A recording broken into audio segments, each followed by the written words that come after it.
The Indianapolis Colts have made a big signing here mid-season, reuniting Germaine Pratt with Lou Anarumo. Let's get to it.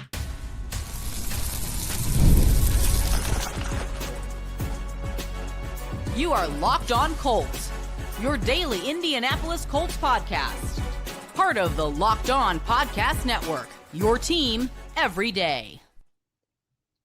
Thank you all for making Locked On Colts your first listen today and every day. Part of the Locked On Podcast Network, your team every single day. Today's episode is brought to you by FanDuel. Right now, new customers can bet just $5. And if your bet wins, you'll get $300 in bonus bets to use across the app. Hello, everyone. My name is Zach Hicks, your resident Phil nerd of HorseshoeHuddle.com. And my partner in crime, Jake Arthur, is our credentialed boots on the ground over at Round Table Sports. Make sure you're checking him out over there. We're got our usual rundown here on Wednesday. We're going to talk about the news and notes, the first injury report of the week, and notable signing that the Colts made. Then we're going to talk about how the Colts are the number one seed in the AFC, not just the AFC South, the whole AFC as of right now. We're going to talk about how they've gotten here and what's kind of been key to the success of this team to start the season. But Jake, let's start with some news and notes here. Obviously, the biggest thing before we get to the injury report, the Colts made a big roster addition, signing Germaine Pratt, the linebacker that spent most of his career with Lou Anarumo with the Cincinnati Bengals, had a little short stint to start this season with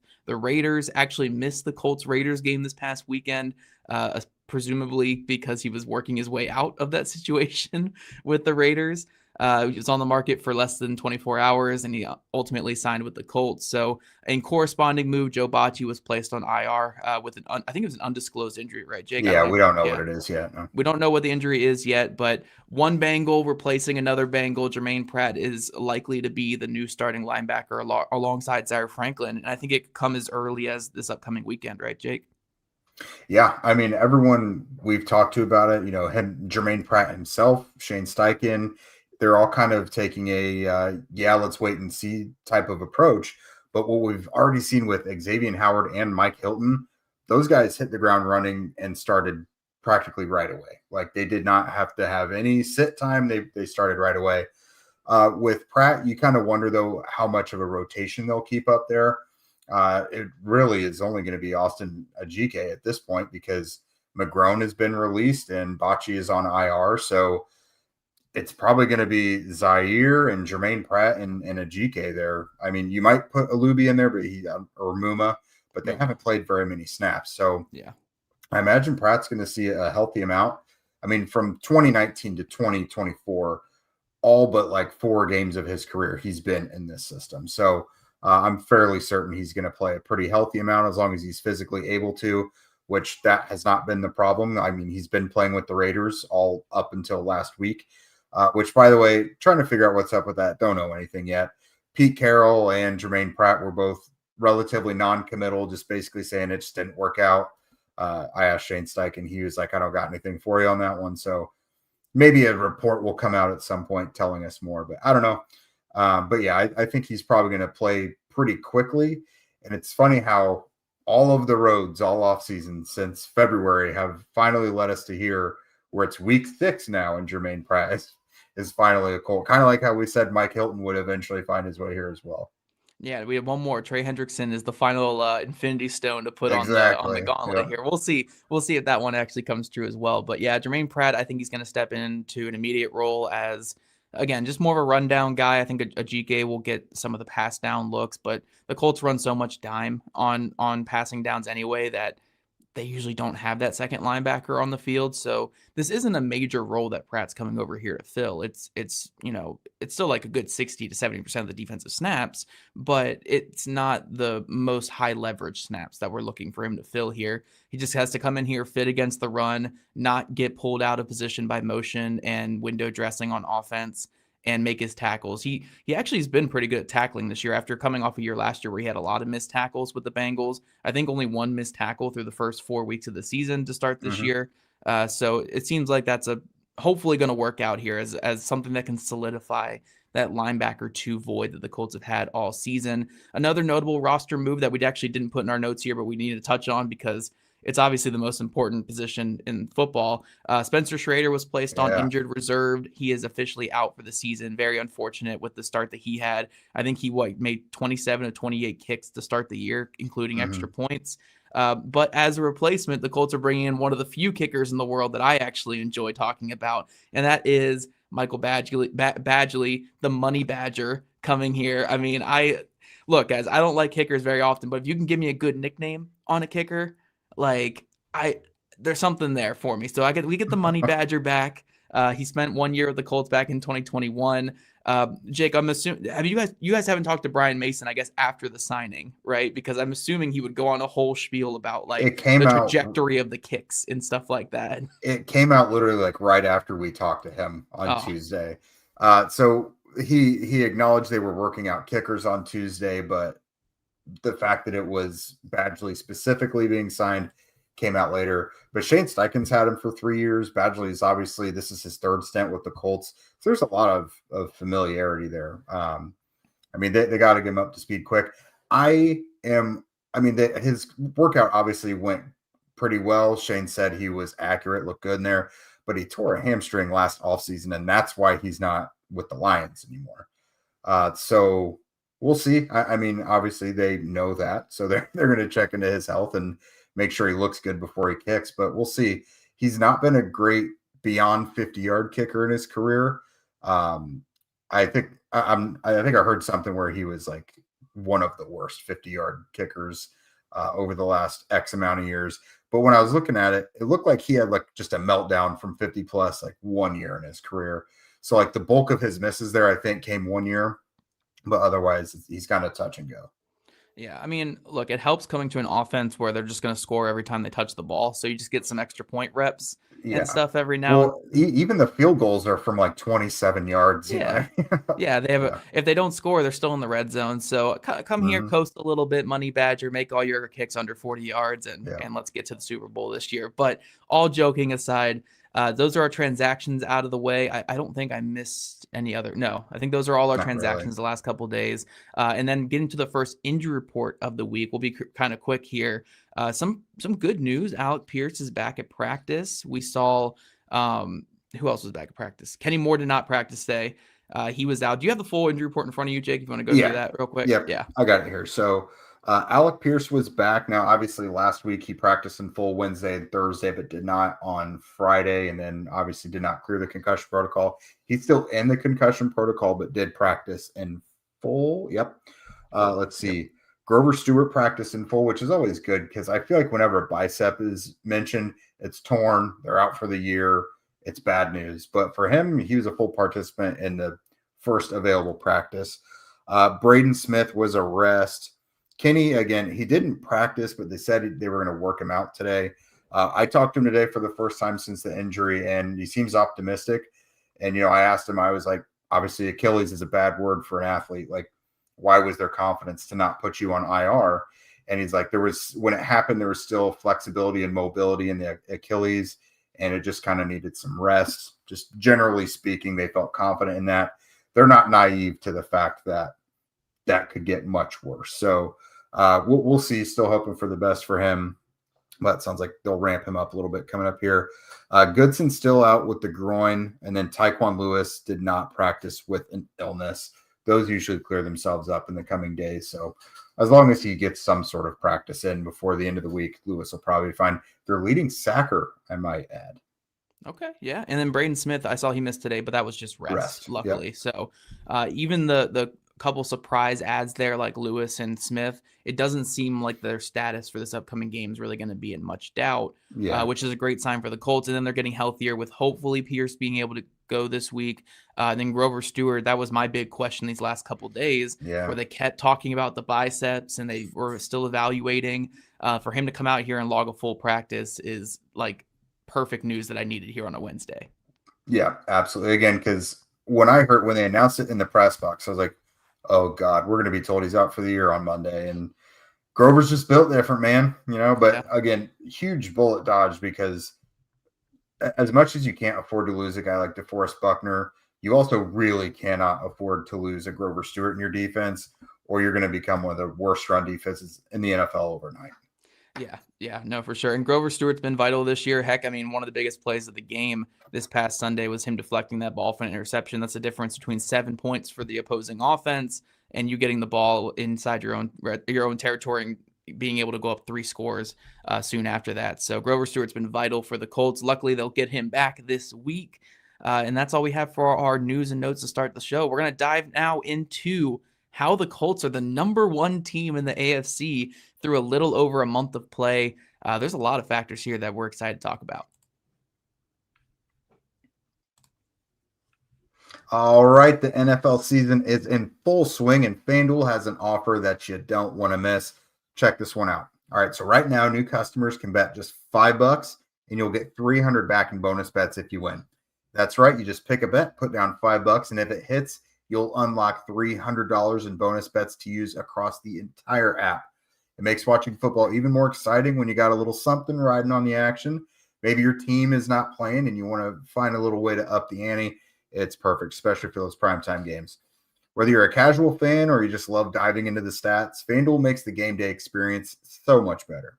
So what are you waiting for? Visit FanDuel.com to download the FanDuel app today and get started. Welcome back, everydayers. We are talking about your #1 overall seed Colts right now, sitting pretty at 4-1. They're 4-0 in the AFC as well. We've been talking about how important it's been to bank those in-conference wins. So not only, Zach, are they #1 in the AFC, they're #1 in the entire league right now. Like, they hold the #1 overall seed in the entire NFL. Obviously, things will even out a little bit, but I think we can at least say this team is legitimately good. Yeah. For the arguments of which I'm sure you and I have both heard plenty of from opposing fan bases of they haven't played anyone, blah, blah, blah. All right, well, you can only beat who's right in front of you. And not only are they beating bad teams, they're killing them. They have 3 wins of 20-plus points this year, which is unheard of in the first 5 weeks. They went toe-to-toe with a team like the Broncos and wound up winning. And that was a back-and-forth game. Really should have beaten the Rams as well. That's another kind of upper echelon team. So this team is for real. So you got to look at it. And, they've definitely made some key additions this year. Daniel Jones, the marquee, of course, right there. But Charvarius Ward, Cam Bynum, they have just been so much more aggressive. And you could tell they're in win-now mode because at the rate they are actually adding and churning and bringing in new notable players is unlike anything we've seen really since Ryan Grigson. So when you look at this, Zach, again, regardless of if they wind up being the 3rd seed in the AFC, the #1 seed, or a wild card team, why are they good? Like, what's working well for them? Everything. I mean, right now, it's kind of one of those heaters where just like everything feels like it's working. And don't get me wrong, they've had some false steps and some missteps in this early portion of the season, notably a lot of things in that Rams game. But I mean, if we look at what's contributing to success, it's kind of just everything from the processes to the coaching, to the players on the field, to offense, defense, special teams. I mean, you can really single out so many good things right now. I mean, if we just want to go with the offense right now, they're a top 2 offense in football, top 3 offense in football in just about every single metric, from passing to rushing to, I mean, gosh, they're just a well-oiled machine on that side of the ball. And it's just hard to contain them whatsoever because they attack you from so many different angles. They have the superstar running back, the quarterback that is playing at a really high level pre and post snap. They have this litany of weapons that they can just throw the ball to at will. And it doesn't even matter. Like, you don't know who to game plan for in the wide receiver room. It can be a Pittman game one game. It can be a Downs game. It could be a Pierce game. It could be a Warren game. Heck, it can be an Ashton Dulin game, apparently. We can have dueling games. We had a game with A.D. Mitchell leading the team in receiving yards against the Rams. Like, there are so many different ways they can attack you on offense, and they have a pretty good offensive line up front too, especially when they're all healthy. Going to the defense, I mean, it hasn't been as perfect as the offense, but they force turnovers. They have 7 takeaways through 5 games. They have these havoc plays that they create at really opportune moments, and they're essentially this bend don't break unit that will throw these curveballs at you that knock you off kilter and get you into those 3rd and longs. And then from there, it's just getting you off the field. And when you pair that with this top 2 to 3 offense on the other side of the field, it's a pretty hard thing to attack this team. So you would think maybe the one area that they could be exploitable is the third area of football, which is the special teams unit. And the special teams has been stealing points for the Colts all year. We talk about with Spencer Schrader, like 27 of 28 on his kicks this season. He's been very reliable when he was out there and healthy. We'll see if that takes a step back.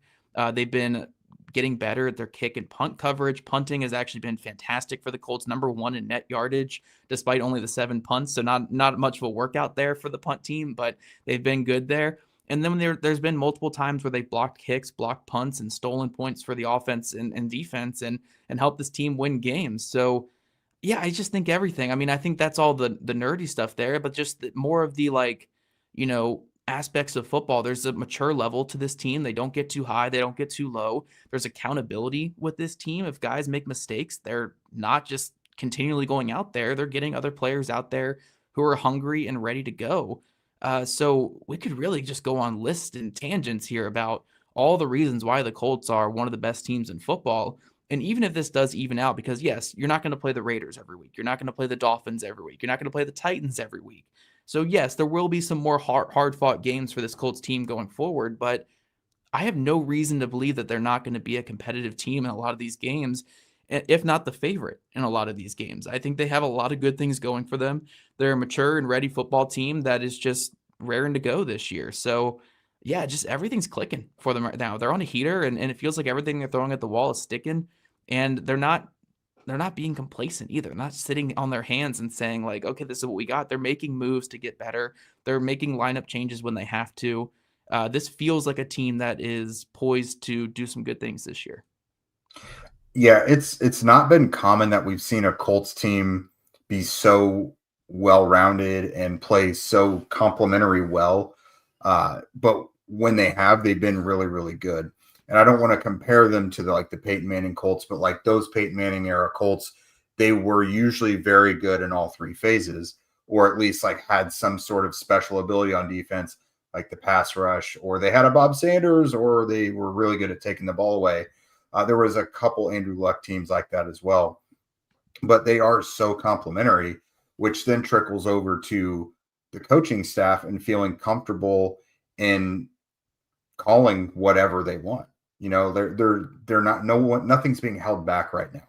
Everyone's totally comfortable, and I think everything's flowing very well. Like you mentioned on offense, Daniel Jones is pulling the strings of Shane Steichen's system very, very well. Jonathan Taylor is the NFL's leading rusher. That offensive line is keeping Jones clean, and they're opening up run lanes for Taylor. We've also seen the diversity in their run game and how they're able to do things inside the tackles and outside. It's all working very well. Quentin Nelson is playing outstanding ball. And then the receivers, I think they're looking as complete as they have in a while. But your rookie, Tyler Warren, is the one leading the team in receiving. So you're just getting a lot of things you haven't really had. Like Shane Steichen hasn't had a tight end before.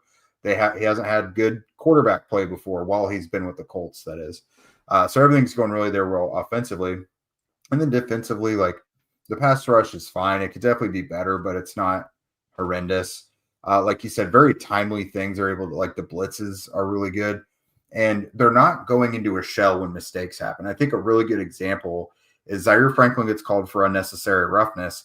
Very next play, he comes out and forces like a 14-yard loss on a sack. It's like this team is not beating themselves up for very long. And one of the big problems, Xavier Howard is not a problem anymore. I mean, not to throw dirt on the guy, but like that was like the weakest part of the defense. Like that was a clear disadvantage they had. But taking the ball away and then coming up with opportune, like pressure and opportune moments, always going to be valuable. And then I was very surprised to hear you mention the kicking game. Spencer Schrader was leading the NFL in scoring.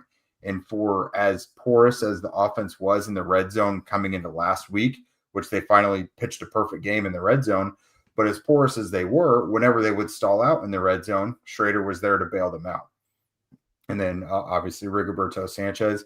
And then the return game as well. I haven't checked this week, but I know going like through last week, I think they were a top 3 team in kickoff returns as well. Ashton Doolin and Anthony Gould were doing really, really well. So there's nowhere on this team where they rank poorly. Like everything's been going pretty well. So to say everything's going well, it's really not lip service. Yeah, I think they're sixth right now in average return distance per kick return, which is still very, Okay. very good. Mm-hmm. Honestly, they'd be like top 2 or 3 if Doolin's return touchdown would have counted this past week. Yeah. So that definitely hurt him. But yeah, no, everything's just clicking. And one thing I want to add too is I think on offense and defense, the very unique aspect of this team is just diversity of attack on both Mm-hmm. sides of the ball. Mina Kimes actually mentioned this really well on her ESPN appearance the other day, where she was talking about on defense, the Colts drop defensive ends into coverage more often than most teams. They blitz nickel corners and safeties more often than most teams. They do these simulated pressures and change the look pre and post snap more than most teams. And that's what's creating this confusion and this way for this defense to have success. And then on offense, again, we're getting this diversity of attack and how they're winning games. It can be a naked bootleg game against the Titans. It can be all screen game to Warren and Jonathan Taylor. It can be all double moves against the Miami Dolphins. Like, they have this way that they can attack you in so many different ways on both sides of the football. And it's just an element of a good team. And Rich Wheeler here says in our comments, guy who's always here, we love you, Rich, says that Kalen gave a great interview on Good Morning Football this week, saying so much synergy across the whole team right now. Yeah. I think it's a great way to put it. It really is a lot of synergy. They're doing a lot of great things organizationally, and this team's ready to go. So if you weren't a believer after the first game or the first 2 games or the first 3 games, whatever it was, I mean, I don't know how you're not believing right now. They just shown it over and over again, and they will have more losses going forward. Like, they're not going to finish this year with 1 loss because that's not how football works. But I feel very comfortable where this team is going. It's the most optimistic I felt about a Colts team in my time covering the Colts since 2018. Mm-hmm. That includes the Andrew Luck season in 2018. So I think they're on a good pace right now, and I think they're going to be one of those teams we're talking about highly by the end of the season. But coming up, let's segue that talk, Jake, into the rest of the season here, talking all about the remaining schedule for the Colts, what our expectations are going forward, and, you know, could they continue this 1 seed all the way to the end of the year? We're going to talk about that in just a second. I'm Cody Rourke from Locked On Broncos, and this episode is brought to you by Peloton. Peloton is shaping the future of fitness with the brand new Peloton Cross-Training Tread Plus, powered by Peloton IQ. This is Peloton's most advanced equipment yet, giving you real-time guidance and endless ways to move, whether you're running, lifting, or you're cross-training with your favorite instructors like Alex Toussaint. It's training reimagined to make your workout more personal. Peloton is built for breakthroughs with features that help you plan, stay motivated, and hit peak performance. You can let yourself run, lift, flex, and go while Peloton handles all the rest. Plus, Peloton IQ provides real-time strength coaching, tracking your progress and suggesting weights that challenge you so you can get stronger. Plus, the new movement tracking camera, it counts your reps and corrects your form in real time, making sure every rep is safer and smarter. So let yourself run, lift, flex, push, and go. Explore the new Peloton Cross-Training Tread Plus at onepeloton.com. All right. Welcome back, everybody. We are talking Colts big picture. You know, we gave you a little news and notes at first. Germaine Pratt has been signed. Some guys like Alec Pierce and Kenny Moore are improving on the injury front. But we also talked about why the Colts have been so good, like what's working well. But now we got to look towards the future a little bit. There is the rest of the schedule to play. This is obviously only week 6 of 18. So let's look at this remaining schedule as your team sits at 4-1 and what this thing might look like. All right, Zach. So coming up, obviously the Cardinals here. You then got your second West Coast road trip with the Chargers, back home against the Titans, on the road against the Steelers, Germany against the Falcons, which is technically banked as a home game for the Colts, but it's across the ocean, so it's not. And then you got your bye week, and then you got to go to Arrowhead. Luckily, you probably avoid it being where the weather is too bad because it can really suck there. You got home against the Texans, on the road at Trevor Bank. They're busting it, Zach. I've checked off every prediction so far. They're breaking the streak in Jacksonville this year. They got to go West Coast after that, back to Seattle and the Seahawks.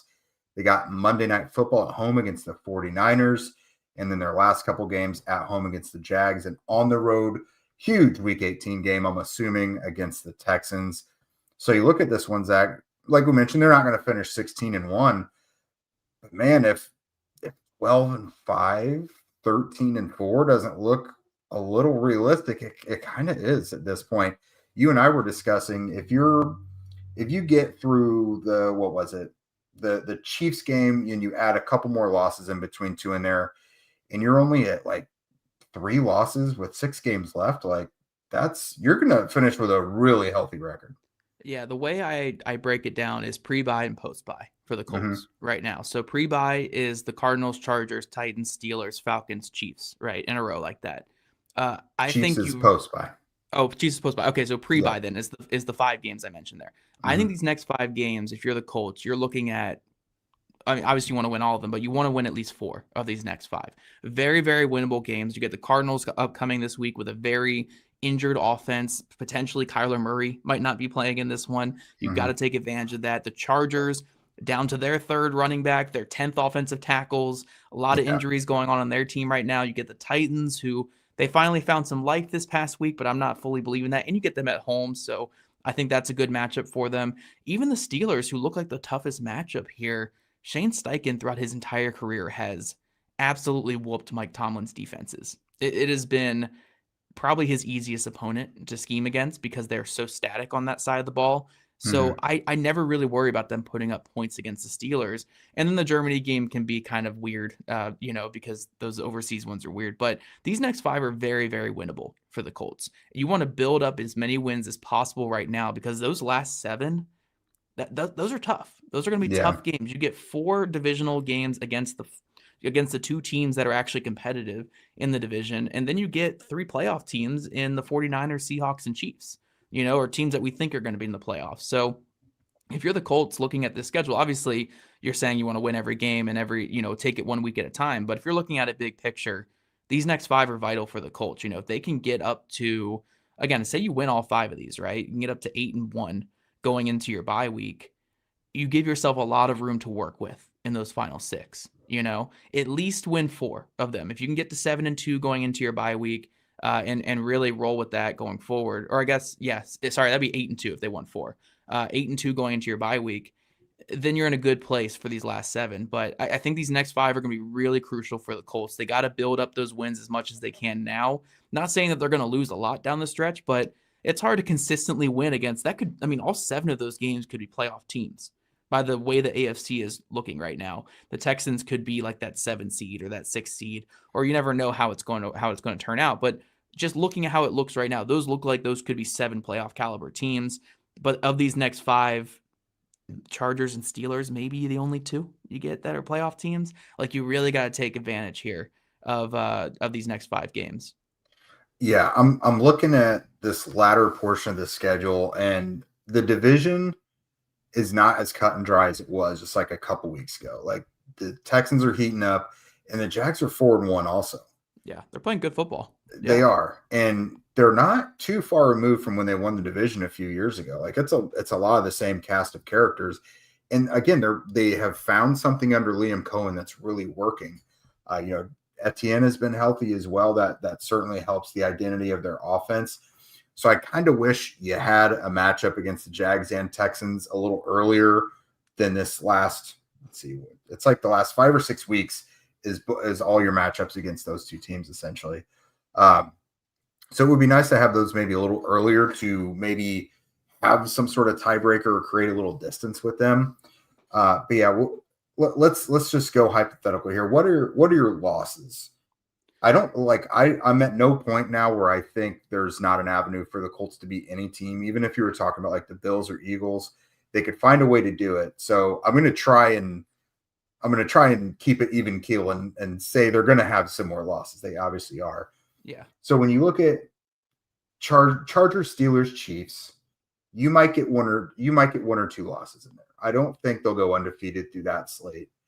I don't want 2. I want 1 at best. Giving you guys have high expectations now from me. All right. Like, look, I get Steelers and Chargers are on the road, and those are 2 playoff caliber teams. But if you want to be a playoff team, you got to steal one of those games, I think. And you got to take care of business against the Cardinals, Titans, and Falcons, I think. Those are teams that the Colts definitely need to beat. Yeah, they've got ones that I'm not going to say gimmies, but like they're ones that are going to bolster their playoff resume. Cardinals, Titans, Falcons is weird again. That's just you're totally out of your element. They're not going to sweep the entire division. I think that's unrealistic. Come on, Jake. You went crazy preseason with your predictions. Go, but just have them going 16-1. The AFC South is not awful. There's something I don't like about that Seattle game. Being in Seattle, another West Coast trip. That could be one where it's just kind of a house of horrors game where nothing goes well. I don't know why I think that. It's just I see it and I don't like it. I will say this: looking at this Colts team and looking forward, there's no reason for me to say these are anything's a guaranteed loss going forward for the Colts.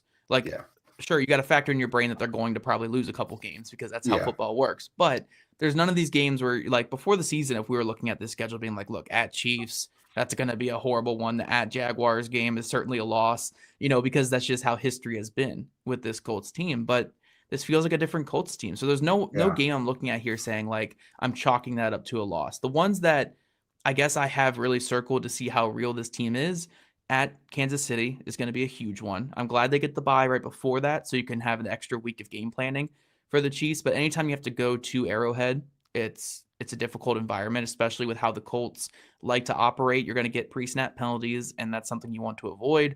At Jacksonville, because we need to break that second curse, and then at Seattle, like you said, Jake. That's a really good Seahawks team with an offense that's clicking, has a lot of weapons, and their defense, I think, has some good pieces as well. I think those are the three games I'm really looking at there. But honestly, again, with how the Colts have played at home this season, they're averaging nearly 40 points a game at home this year. Like, anything that they have at home, like a real home game, so the Cardinals, Titans, Texans, 49ers even, Jaguars, like, I want those to be wins. I want them to keep this. I want them to go undefeated at home this year because they're playing that well at home. And I think they really can do it this year.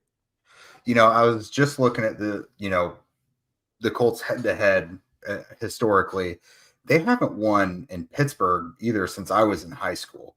So that's another streak they've got. Like, they do pretty well against Pittsburgh at Lucas Oil, but they haven't won at Heinz Field or whatever it's called now since, again, 2008. Yeah. So it's been a hot minute. So let's add that to the streaks they're breaking this year, Zach. While we're talking streaks they're breaking too. Yeah. While we're talking streaks that they're breaking, a streak that they need to keep alive is Pat Mahomes has never beaten the Colts in the regular season in his whole career. Never beaten the Colts in the regular season. That includes the 2022 Colts with Matt Ryan and Jelani Woods carrying the Colts to victory. That's for crazy business. One of their 4 wins that year against the Chiefs. Yeah. I don't know. When I look at the schedule, you guys can let us know in the comment section below. How many wins do you see this Colts getting to? But, like, I would say I want the floor to be like a 10. And I think they can get up to 12. I think they could get to 13 realistically with how they're playing right now. I need to see more against more, like, competitive teams. Like, I want to see the Chargers game. I think these next 5 are going to tell us so much about this team. If they can win 4 of these next 5, there's no reason they can't win 13 games this year. But if they stumble, if they win 3 of these next 5 or 2 of these next 5, then it gets a little bit more dire with this Colts team because it gets the harder part of the schedule. But I think this Colts team, the way they're playing right now, I'm seeing 4 of the next 5. I think they're going to win. Yeah, I'm giving them 12-5 or 13-4 only because I feel like I would be forcing to say they're going to lose some of these. Like, I think 12-5 is a rational prediction considering they're 4-1 right now and the schedule's not terrible. Now, that's health permitting. Like, if something goes awry and they hit the tank, don't pull this clip and give it back to me because I'll call the police. But no, health permitting, I say 12-5, 13-4. I mean, look, the rest of the way, the Colts need to go 6-6 to get the 10 wins this year. They just have to be 500 football the rest of the way. Crazy. The position they've already gotten themselves into is just nuts for this team. Yep, and if they win on Sunday, they don't even need to be 500 the rest of the way to make the playoffs. So just continue what they're doing, keep rolling, and we'll see where this takes us. But coming back tomorrow, guys, we'll be really breaking down this Cardinals matchup, and that'll basically be the rest of our week. So we want to thank you guys, as always, for making Locked On Colts your first listen of the day. The NFL season is finally here, so for your next listen, get a double dose of the Locked On NFL podcast. Tyler the Madman Rowland gives you a shot of espresso to start your football day, while Tony Wiggins takes you into the barbershop for the smoothest breakdowns to end the day. Find Locked On NFL on YouTube or wherever you listen to your podcast. If you guys want to become a Locked On Colts insider and chat us directly, get that insider scoop follow the link in our show notes. And if you don't already, make sure you're following at Locked On Colts, at Jake Arthur NFL, and at Zach Hicks 2, all on socials. Also, subscribe to us on YouTube, wherever you listen to your podcast. We love your guys' rings, reviews, and we'll catch you guys back here tonight for the Locked On Colts Squad Show.